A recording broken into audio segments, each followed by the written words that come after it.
Ada berita yang bersumber pada laporan AIDS Data, sebuah lembaga riset pembangunan di bawah College of William and Mary. Laporan ini mengungkap data dari berbagai negara terkait yang berhutang dengan Tiongkok, termasuk Indonesia. Dua klarifikasi data hutang ke Tiongkok yang dibahas dalam laporan itu yaitu: satu, unreported debt atau hutang yang tidak dilaporkan. Yang kedua adalah hidden debt atau hutang yang disembunyikan. Khusus hidden debt, Indonesia dinyatakan bahwa berhutang sebesar US dollar 17,28 billion, yang mana lebih dari 4 kali sovereign debt Indonesia kepada Tiongkok, yaitu sebesar hanya 3,9 billion US dollar. Mengapa hidden debt ini penting untuk dibahas? Ini kembali pada status pembahasan kita terdahulu tentang keuangan BUMN. Hidden debt ini dimiliki oleh BUMN, dengan demikian tidak akan muncul dalam balance sheet pemerintah, namun muncul dalam balance sheet BUMN tersebut. Perbedaan antara sovereign debt dengan hidden debt adalah: satu, apabila sovereign debt default, maka tidak ada satu negara pun di dunia ini dapat membangkrutkan negara lain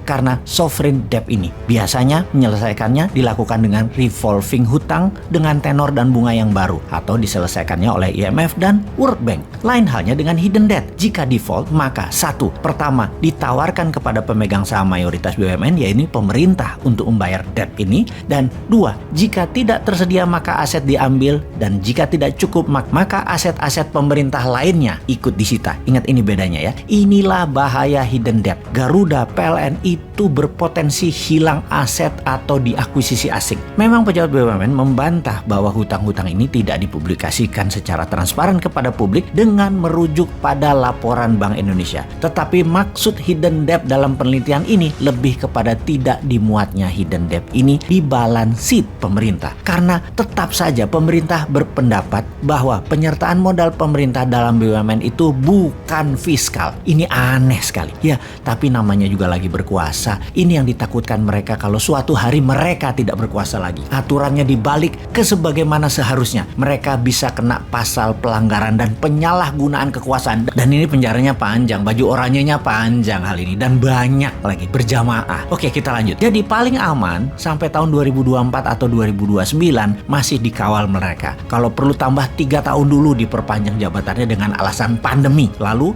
2027-2032 juga masih diperpanjang kekuasaannya ala Putin, tukar presiden dengan perdana menteri, balik lagi presiden. Jadi yang jadi wakil presidennya adalah presiden sekarang. Pokoknya diputar-putar aja, tukar presiden jadi wakil presiden. Lalu dari 2032 dan 2037, 10 tahun tambahan ini masih kelompok mereka juga mirip Putin aja mengendalikan Rusia. Ya nggak apa-apa juga, namanya juga mereka berkuasa. Semua ini bisa-bisa saja, namun digaransi Indonesia akan tetap menjadi middle income country. Sekali lagi, apapun yang mereka lakukan tidak akan membuat Indonesia menjadi negara maju, tidak buat miskin. Namanya middle income country, nggak naik nggak turun. Ya udah, kalau rakyat emang senang begitu, pilih aja mereka lagi. Tapi kalau mau maju menjadi superpower, pilih New Mind. Sekali lagi, Indonesia dibuat tidak kaya dan dibuat tidak miskin, tetapi pejabat dan oligarkinya kaya raya melintir-melintir. Baiklah, kita kembali ke topik hutang disembunyikan dari APBN. Pada prinsipnya, ekonom barat tetap berpendapat hutang Tiongkok yang tidak dipublis atau hidden debt digolongkan kepada fiskal dengan istilah kuasi fiskal. Kuasi fiskal ini saat ini menjadi pertanyaan. Yang nanggung negara kok dibilang tidak ditanggung sih? Oh, kalau diangkat atau dimasukkan APBN menjadi hutang negara, maka akan tercatat hutang negara dari PDB bisa membuat pemerintah saat ini di-impeach dan bisa dicopot di tengah jalan karena melebihi batas hutang. Wih, jangan sampai terjadi begitu deh. Oke deh, kita sambung untuk menyaksikan video lain lagi yang bisa menjadi pelajaran buat Anda semua. Terima kasih sahabat. Pemerintah utangnya meningkat, ya.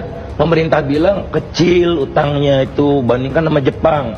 Jepang itu utangnya 215% dari PDB, Indonesia cuma 29%. Tapi jangan lupa Jepang juga ngasih pinjam ke Amerika, jadi dia debitur dan kreditur. Indonesia bunganya tinggi, Jepang bunganya 0, jadi bebannya besar.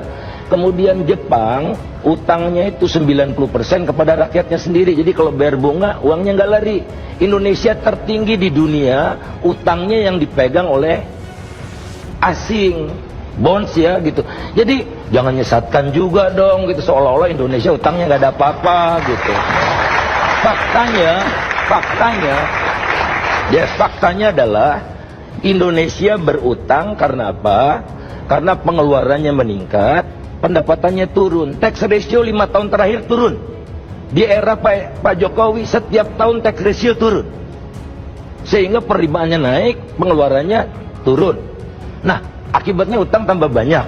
Nah, utang tambah banyak itu saya ingin katakan alokasinya lebih banyak untuk material, kedua bayar bunga, ketiga baru capex. Disitulah infrastruktur.